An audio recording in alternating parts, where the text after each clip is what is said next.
This is Studio 809.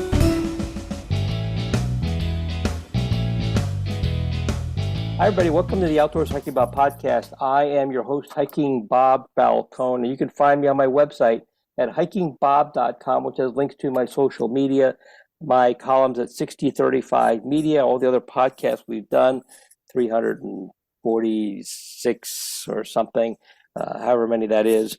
All the podcasts we've done on my photography website. Also, you can contact me there. There's a link to subscribe to my email list, which goes out about once a week. And also, you can leave me a comment or a question or suggestion, all that stuff you can do at hikingbob.com. You can also sign up to be a supporter of this this podcast at Patreon, patreon.com/hikingbob. And you can support this podcast and be a donor and get benefits depending on the level of participation. And as I mentioned on last week's podcast, one of the things we're now doing for Patreon supporters only is having a periodic campfire chat with me and my co-host Kevin, and this is a chance for you to ask us questions. We can talk to you, get your ideas, suggestions, and share thoughts with other Patreon subscribers. So that'll be only open to Patreon supporters of all levels, so watch for that to come up. But next one we'll probably do would be later toward the end of summer, when we get to talk about all the great things we've done during the summer. So all that stuff you can find at hikingbob.com. Today, my guest is Angie Davis, who is with the Teller County Regional Animal Shelter. Angie, I hope I got that right. You did great. We call ourselves TCRAS to make it short. And that would work better. That's a bit of a mouthful, but it is what you guys do. Tell us a little bit about TCRAS. Excellent. So TCRAS is a limited access shelter just because we only have 18 dog kennels and about 18 cat kennels. We're only licensed to do cats and dogs. But we are here for the community for sure, because we have lots of great programs. We also are here when there is evacuation in Teller County. We provide support for animals that are needing to be evacuated when something of a disaster happens. So it's a fantastic organization, lots of dedicated and compassionate staff and volunteers that take care of it. So we are nestled up in Divide, Colorado, so we are so blessed to be surrounded by so many hiking areas and just beautiful scenery all the way around us, because we're right off of the Highway 24 heading towards Cripple Creek. So if you take a left to Highway 67, you missed us, so come on back. So, but we're a small but mighty shelter is what we call ourselves. One of the things I noticed when I checked out your website is that you do a thing called the Doggy Day Out, which seems to me to be just a wonderful idea. You want to tell us what Doggy Day Out is? It is a wonderful program that connects animals and humans together, a link on that. And we were just super lucky that a wonderful organization called Mutual Rescue, it describes its name, how important animals are to us and the mutual respect with one another. But they tapped us on the shoulder and say, would you guys be interested in doing a Doggy Day Out program? And there are Doggy Day Out programs nationally, in Hawaii to New York, where you can check out your local shelters and see if you could take a dog out for a day. So this is a great program for people that are visiting and couldn't take their pet with them, but love hiking and would love a companion to go with them. Or there are people that had to move without their pets and live in places that don't allow them to have pets. where they could take a friend out for the day. So it just brings that connection. A lot of our friends that do this love it too, because it gives them the security of a dog with them, and to get the dog out of a shelter, because shelters are built to keep an animal safe and provide some resources for the animal, but it's a scary place. It's a place that has a lot going on and noise and stuff. So getting the animal out for the day helps market that animal to, because we encourage people when they do this to take pictures and tell us about their adventure, so people could relate to the animal and maybe have a possibility of adopting that animal, to see it outside the shelter and not in the shelter. So it's just a win-win program. We have people that take dogs out not only for hiking, but they'll take them out for coffee or a puppuccino. They'll go to the park, and or they even go into their backyards just to have that time with that pet. So it's been a fantastic program, and we're super proud of it and very excited for it.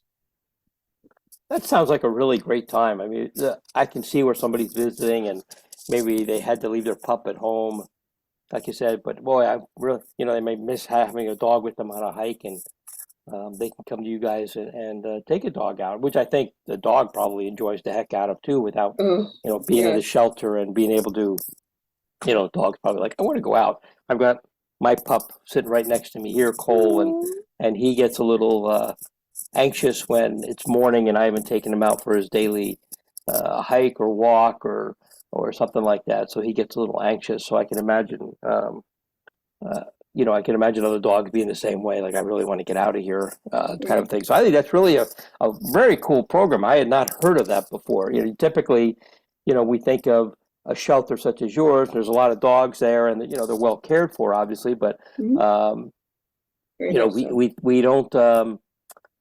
We don't think that they, like us, want to be outside and roaming a little bit and going for a nice long hike in the woods or anything like that. So I think that's really a very cool program that And you all have Bob, like there. you were saying, especially our canine friends, going for hikes is such an enrichment for them, because their senses are so heightened. They get to smell wonderful things. They get to see things. It gives them a lot of relaxation to be out there, gives them exercise to release some energy. There's volumes of reasons why it's great for canines to get to go hiking and camping. Awesome. So how long have you guys been up there in Divide? How long have you guys been around? So the shelter was built by the county in the early 1990s. The homeowners association did a wonderful thing, and they asked to take TCRAS under them to make it a limited access shelter. So, not to euthanize for time or space, only for severe medical or behavior, which is phenomenal. We deal with 1,000 animals a year, but we also deal with thousands of animals through our programs. We have multiple programs to support the community, like a low-cost spay and neuter. We also have Paw in Hand to help support with some behavioral concerns, to link them up with a trainer. So, it's a very active shelter, and we're very proud of it. So you started out as a county operation, but I guess what you're telling me is that it's now independent of the county. Okay. Yeah, we are nonprofit, so we solely operate on our services and our grants and donors. That's what we solely keep our doors going, keep it open for. So Excellent. Yeah. Excellent. Sounds like a great organization. When we think about hiking and camping and taking our dogs with us, I've learned that my dog came to me and he was very well trained. We obviously did a lot of training with him. But I would imagine, well, I would know that, when you take him out hiking, there's different things that you need to watch for with your dog and maybe teach your dog out there. How do you guys work with people like myself and hikers who want to take their dog with them and getting a dog ready to be out there in the wild? What kind of stuff do you guys might you do that help people with their dogs and being outdoors? Yeah, Bob, thanks. The most important thing is, definitely make sure your dog is identified. Things happen, and, especially with dogs, they could probably smell something or sense something way before we could, and may show a little bit of a panic and they take off. And identification is so vital. With our dogs that go for the Doggy Day Out, they have a martingale collar, and that's a collar that when you put a leash on, it actually kind of tightens towards the neck. So it hopefully prevents the animal from pulling out of a collar. But they have identification, they have their microchip number, and they're microchipped. They also have a harness on that's bright yellow that, of course it says adopt me on it. So if someone sees that this dog is running loose without anybody and it says adopt me, they kind of will know that that animal needs to be brought in, that it's lost. But even as a hiker or a camper, putting a harness on your animal is a great identification, because if that animal does get away from you, it kind of flags someone else that, oh wait, that's a lost animal. That's not just a dog where someone allowed it off leash for a bit and is coming back to somebody. It's someone that is lost. And microchipping is it's so great to have an animal microchipped, but you've got to keep up on your microchip information. So many times we get dogs in and we're like, oh great, it has a microchip, but it takes a lot for shelters and rescues to figure out the information on the microchip, because people haven't updated their microchips. So that's very vital to do. And we're very blessed, Bob, because we have, the capability of now putting little trackers on our dog's collar. So if your dog, for whatever reason, decides to bolt and take off, you had taken the time to put the tracker on the collar, and as long as the dog keeps the collar on, it's a good identification, to be able to find the dog if the dog does get lost. Just remember to condition your dog. Watch your dog closely. We recommend people to jump onto a wonderful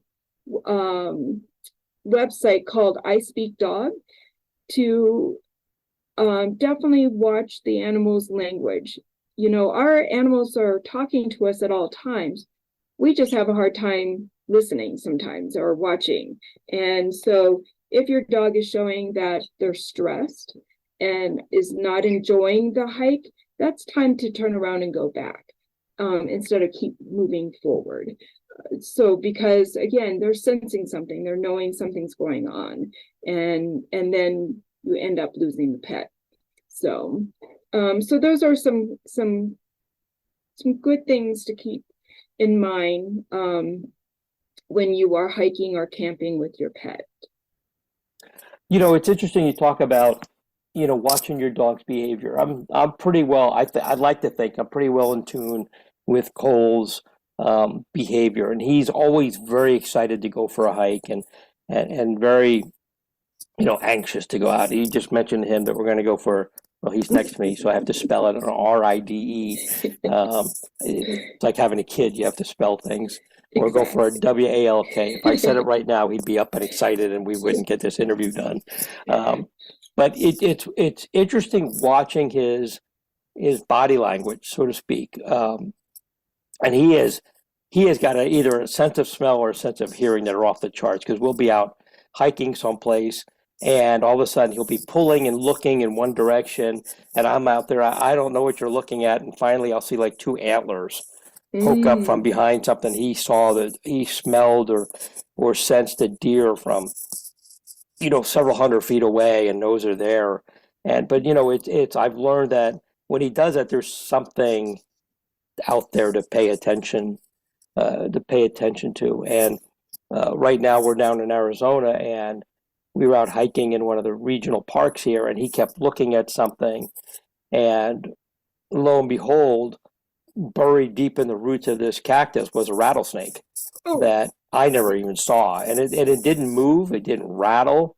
He's had rattlesnake encounters before, he's seen them, but he was acting a little different. He wasn't pulling towards it like I want to go check that out, but he was definitely telling me there was something there, and it was just a few inches off the trail. It was very close to the trail, and it was interesting. Somehow he knew whether he smelled it, but he also sensed that it was something not safe to be near. And that was from the few times we've seen rattlesnakes when we were together, how I reacted by pulling them behind me and having them sit and stay away from it and stuff like that. So but you're right, they are trying to tell you something a lot. He's, with it being an active dog and an active breed, he always wants to pull, but I could tell when he's getting tired, because then he's behind me more than in front of me more. So it's like, okay, it's probably time for us to turn, to finish our loop and maybe cut the loop short and head back in, or take a few more breaks, or maybe he needs a couple more treats or a little bit more water or something like that. Great job, Bob, because that is so important, because,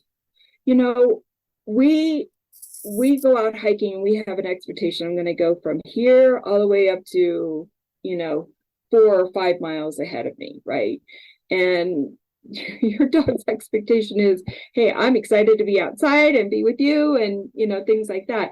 So they don't have that high expectation of getting to where you're wanting to go. So again, I appreciate that you notice when your dog is needing to rest or water. Treats are so important. We encourage, in fact, our backpacks when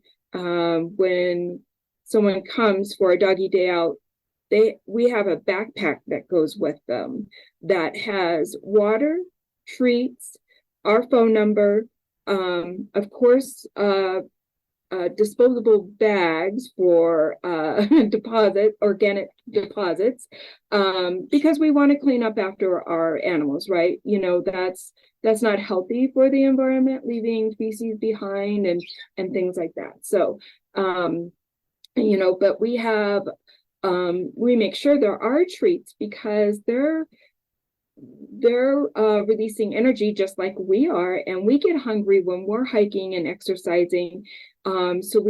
And I always use treats to thank the dog to check in with me, when we're hiking, especially a friend that I don't know or is first time getting to know, letting them know when they come up to me, even on a leash, I treat them to say thank you, because I want them to continue to know that I'm a good source, that if they take off, they may be coming back to me because, oh, wait, I get treats when I check in with her, especially a dog that may not know me very well. So, and giving them water and things like that, that's very vital. Well, Cole's way of telling me he wants a treat or water is that he just stops moving. And he sits down and just kind of looks at me with the look like, I'm not going anywhere till you give me something. Although I figured out that sometimes it's not because he's hungry, but because he's learned that if he does it, he'll get a treat. So it's like, all right, I see what he's up to. Good job, Bob. But Yeah. it's like, he just wants a treat because he wants something. He wants a treat, like a kid with candy. But he has a way of definitely. But I've had him for 7 years now, so we've done a lot of hiking together. And I guess one of the other things to recognize is that dogs age faster than us. So while he has done, when we first got him, he did 13-mile hikes with me, which is a long hike for a person. But he was 2 years old and was able to do that. Now I recognize that his limit might be 5 or 6 or 7 miles, depending on the terrain, and he's going to tire out a lot faster than I will. So I can't necessarily take him out on these longer hikes that I do anymore. He needs to go. He can go still do some mileage. I mean, he's not doing around the block or anything. But after a while, he just it's gotten to be a little long for him. I guess it's something. They just age faster than we do. I guess. Is that right? Right. And also we have to remember we've got to condition our canine friends. If they're too young or they're getting their silver paws on, getting up in age, those are age groups that you really have to be careful and watch how far you go and what you're doing. But also remember our friends that are wintering just like we are. We're sitting at home watching TV or whatever, and then spring comes and let's go do a 10-mile hike. You got to remember to condition slow, work it slowly with them, do 1 or 2 miles or what have you, but again, keeping your eyes on them to see how they're handling it. Are they panting so hard that they're it's hard for them to breathe? Because again, you're changing altitude just like you are, so they may have be struggling with oxygen intake too. So that's I love that when our friends when people come and volunteer to take our friends out for a Doggy Day Out. Again, we talk to them, please, maybe go around the park for a little bit and see how things are going, how much is the dog pulling, not pulling, things like that, just to get to know the dog a little bit better before you take them for, a 4-mile hike kind of a thing. We try to be out pretty active all year round with him, but it's like anything else. If I'm out there and it's a miserable cold day, obviously we're not going to go for a long hike, so we do shorter ones and limited daylight hours. Do that. So we try to gradually do work in. But that's a good point. They're winterized, I guess the best way to put it, like we are. So when it's cold and miserable, or short days, and we may not be out for as long a hike or as often as we'd like to be. And then spring comes and like, well, let's get out there and let's go do these long hikes. But need to ramp up into it. It's kind of hard to remember sometimes that the pups need to do the same thing. You mentioned silver paws. This guy's getting little gray hairs under his chin, which I point out to him and tease him about every once in a while, which makes him look crazy. What programs or training do you offer for people who they want to take their dogs out for hiking? They want to get a dog to be their companion on hiking and camping. What might you offer for people who come to you and say, I'd like a dog and I want them to be my outdoor recreation companion? What do you offer for people for that? Well, we're so blessed. We have a lot of our friends that are good for walking in camp, especially because our friends that are here, we're working with leash commands and leash manners while they're in the shelter, because it's a safety situation. We don't need dogs pulling or jumping or fear of the leash. So we work with our friends here, but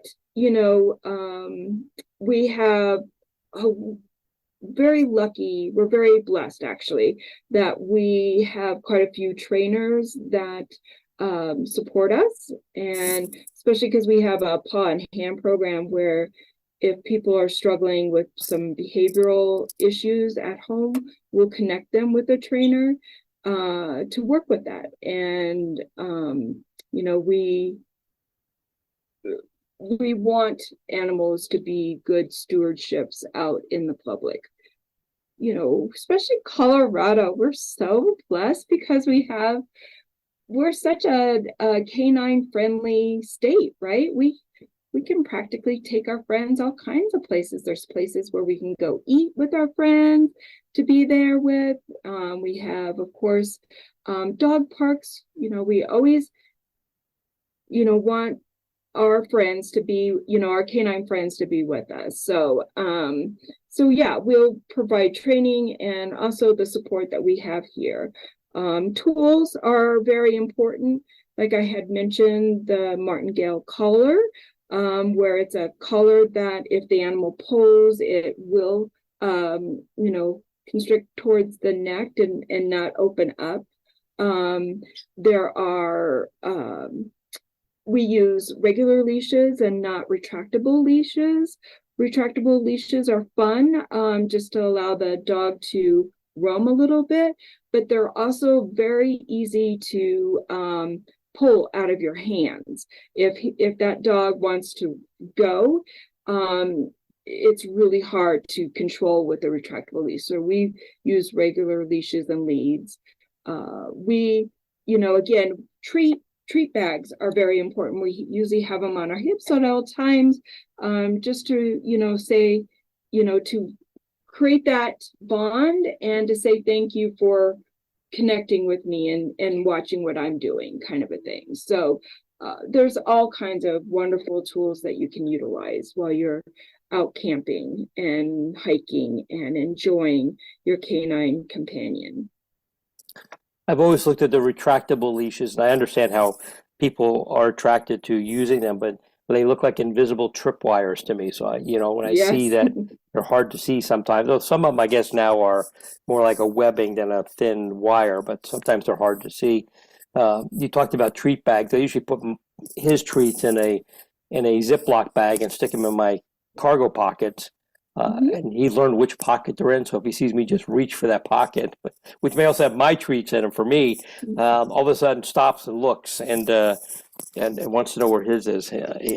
He's a border collie lab mix, and I think it's mostly the smarts of the border collie, and sometimes he's a little too smart for his own good and for mine. He learned like, oh, that's the pocket that has the treats in. So when he's reaching for that pocket, I need to stop and look cute, so I get something from him. Yeah, and we also have backpacks for our dogs, our canine friends, right? Why can't your canine friend carry his treats and his water and his first aid kit and identification? The backpacks are a lot of fun. It actually kind of gives the dog, once he knows that with the pack, once you've worked with the backpack, he realized, oh, we're going somewhere fun. We're going somewhere out. It becomes fun to wear the backpack for them. He does have one, and we don't use it nearly as often as we should. That's my fault for most times because I forget to bring it with us. But getting him in that thing can sometimes be, like wrestling with a cat or something like that. Challenging because he's excited. Yeah. Well, he's also like, I don't know what this thing is that you're putting me on. Oh, I got you. But he's he needs to pull his load a little bit more. Maybe I should need to make him carry the treats in the water and stuff like that. This is great what you guys are doing, especially because you're in Divide, which is an outdoor recreation hub. I mean, there's so many places people can go to from there. So you seem like you're just definitely in tune for dogs and outdoor recreation and stuff like that. I really think it's really great the stuff you guys are doing up there. What other things can people do just to make sure that when they're out there with their dogs and they're camping or whatever, that they're just safe and their dogs are safe while they're out there? So remembering to take a pet first aid course, either through Red Cross. There are some places or you can do some first aid courses online, which helps, especially, if something happens. And to always remember to carry a first aid kit, either on you, in your car, or on the animal. Those are important to have. The big question is, there are a lot of people that love taking their dogs camping and hiking and do off leash with them, which there are places you can do that. And the requirement is that you're supposed to be able to recall that animal no less than 15 feet in front of you. That animal needs to be recalled back to you. But that doesn't always happen. And again, because animals' senses are much heightened than ours, they smell something or they hear something and they just take off, kind of a thing. So we always are cautious about encouraging people to do off leash, unless you've got a fully gated area and you can get that animal back in a heartbeat. If you are going to do off leash, make sure that if you see someone approaching on a leash or off the leash, to recall your animal back and lead that animal until someone has passed by. But the most respectful thing to do is when you are passing people with other dogs, canine dogs, to say hi, of course, acknowledge each other, but remind your dog to keep moving forward, keep moving with me, and that way, there's not that confrontational piece where, especially because dogs protect their property. So just because they may be friendly dogs, they may feel threatened with another dog approaching, especially when they're approaching you. They care about you. They want to protect you. That's their job. And lead to lead a lot of times causes a lot of friction. So again, you just want to say hello, nice, beautiful day, and then remind your dog to keep coming with me and move forward. But that doesn't always happen. Again, I'm sure you've been out there, Bob, where you have your dog on his lead and all of a sudden a dog comes out of nowhere, right? Because, they put him off lead, or maybe the dog got away from the person. So as what I do is just, say, stay with me, it's okay. And then try to see if you can find the person near that owns the dog or is with the dog, and let them know, could you please lead your dog up until we pass on. You have that right. That's your safety and your dog's safety too. So I'm reminded of two things with dogs off leash. One is, Cole is very rarely off leash, even when we're up, in the remote national forest. I keep him on leash, and that comes from, having talked to some, wildlife people with CPW about, what happens out there. One of the things they reminded me was that if your dog is off leash and is attacked by a wild animal, CPW is not going to go after that wild animal because your dog was off leash, and that animal treated your dog as another wild animal. Now, obviously, if your dog is on leash and something happens, and that's a little different. That's a different level of aggression from the wild animal. But if your dog is off leash and it gets into an unfortunate encounter with a mountain lion or a bear or whatever, they're not going to go after that because that's two wild animals, acting like they should. And you would be ticketed too, that your animal went after wildlife. Right. That's harassment of wildlife. And the other thing they told me was if your dog kills a wild animal, that's actually the same as poaching if you don't have a hunting license. That you could be charged with taking an animal without a license. So, there's a lot of good reason to keep your dog leashed. And my dog, before I knew all this stuff, actually chased a baby moose once, Oh my goodness. which scared the day. It was not far from you. It was up by Horse Thief Falls. And we were on that trail that connects over towards the crags. And he ran off. And next thing I know, here comes this baby moose running through the woods with my dog chasing it. And scared the daylights out of me. And took me a while to get him back, and he was exhausted. And I'm looking for Mama Moose to make sure she's not around, because these things typically don't end well. And my only thing I could think of was the baby moose hadn't learned how to fight back against a dog, or this would have been. So after that, it's definitely, he is rarely ever off leash, and definitely keep an eye on him. It's just, I think it's just better for them. I mean, we all want the dogs to run loose, and they love it. Cola's gotten pretty good about staying within eyesight of me. But, when they see something else out there, they'll think, oh, look, a squirrel, and he runs off. He's exactly like that. He chased squirrels and deer and rabbits and everything else. So he's good about staying close until there's something else. And then, so you never know how a dog's going to react out there. Well, we also have to think about parasites too, because dogs are curious, right? They're sticking their heads in holes. They're leaning up against trees. They're eating things that might have perished. So, you've got to remember, we've got ground squirrels that are prairie dogs that carry fleas that then can host on their animals and cause plague. We have ticks. We have, things that if they eat, go into their digestive system and cause a lot of havoc. There's a lot, yes, that pure enjoyment for about, 30 minutes or less can cause a lot of medical issues afterwards too. Yeah, this guy gets his heartworm medicine every month, and he just got his just last week. He got his shots, his annual update on his shots, and all that stuff. And you're like you said, it's so important because they'll get into anything. And like I said, sticking his nose in something could be a rattlesnake.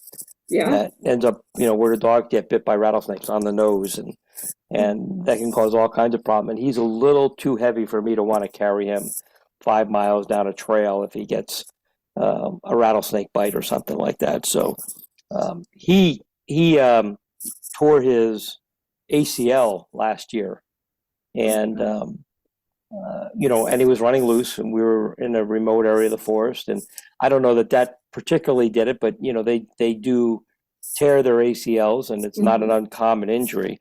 But when you've dealt with that, and he did really good at hopping around on 3 legs, so we got back to the car, and we can get him home. But you talk about an a very expensive surgery, and B, a very long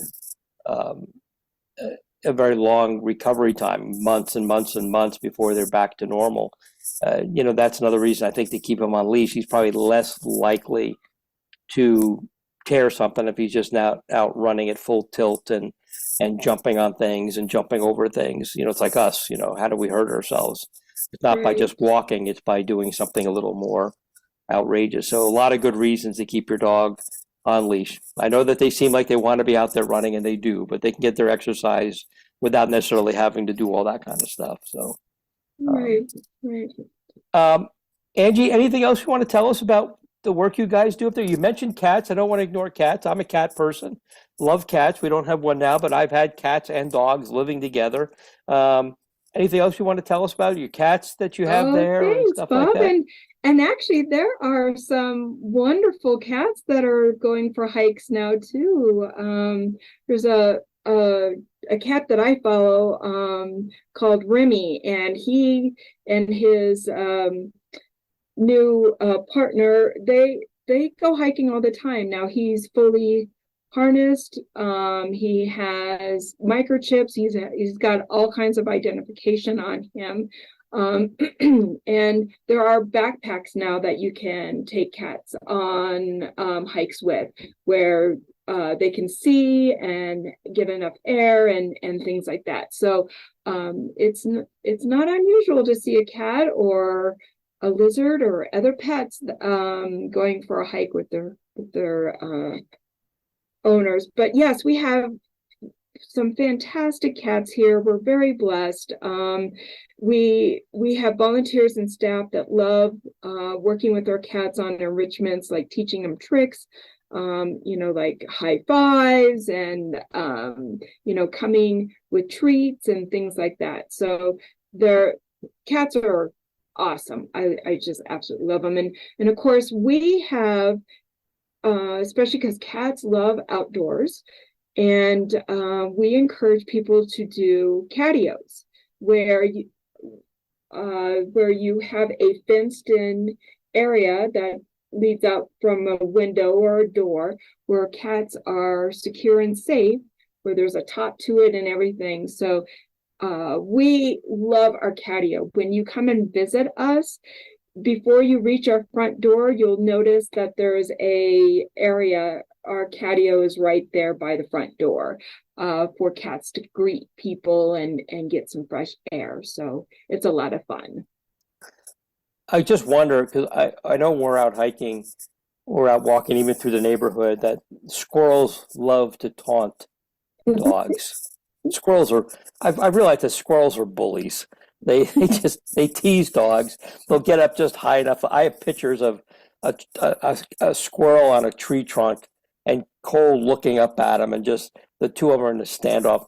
Do squirrels taunt cats as much as they taunt dogs? Oh, most definitely. They know when a cat is inside and they're by the windowsill, and a squirrel will be like right there, grooming itself or chewing on something, and the cat's like chirping at it, going, I could, I wish I could have you. But yeah, squirrels are notorious for making our pets a little anxious, for sure. They're just bullies is what they are. They're just bullies. Angie, how can people find out more about you guys? Maybe donate or come up there and take a dog out for a day or something like that. How can they find you guys? Well, a wonderful way is checking out our website. We have a fantastic website. It's TCRAS, which is TCRAS, Colorado spelled out.org. So tcrascolorado.org. We love to hear from people. You're welcome to call us at 719-686-7707 or friend us on Facebook or Instagram. We have a fantastic Facebook. In fact, we have a thing on Thursday. It's called Tail Tapping Thursday, where I walk around the shelter to let you know what friends are in the shelter that are looking for new beginnings. Because that's what we are. We're all about fostering hope and new beginnings. So yeah, definitely check out us on Facebook or Instagram. And of course, we'll be throughout the Colorado Springs and Teller County areas for events. And so if you see a booth with TCRAS on it, come and say hi to us. Excellent. I hope everybody does check you guys out. I think what you're doing is great, especially for outdoor recreation and stuff like that, and getting dogs and people united who want to go out there and enjoy the outdoors. Or cats. I'm still trying to picture a cat on a leash. Most of the cats I've ever had were very aloof, but I imagine, like anything else, they could be trained to be out on a leash on a trail. I think it would be kind of fun to do that. Cole is very reactive to cats, but I think if he had one in the house, he'd quickly learn that he would probably make it his partner in crime. Is probably what he would do. There would be some boundaries made for sure. I think the cats rule a lot of times. So I've told stories before about a dog I previously had, a Dalmatian I had, and a cat that I had, and after a while, the 5-pound cat was definitely telling the 50-pound Dalmatian what to do. Exactly. And he did not like that much. Angie, thanks for being on the podcast. Thanks for telling everybody about what you're doing there. I hope everybody checks you out and comes up and visits. Looks to you guys for adopting a companion to go hiking and camping with. Yes. And the work you do and donate and stuff like that. So again, thank you for being on the podcast. Thank you. Appreciate it. Okay, everybody, and thanks for listening to the Outdoors with Hiking Bob podcast. Before you go, did you know you can rate and review our Studio 809 podcasts? That will help us because our egos really need to have thousands and thousands of listeners. But that helps our wonderful sponsors reach more ears too. And we do love our sponsors. So just go to Studio 809 or any individual 809 podcast in your iTunes or podcast app and click on ratings and reviews. Thanks.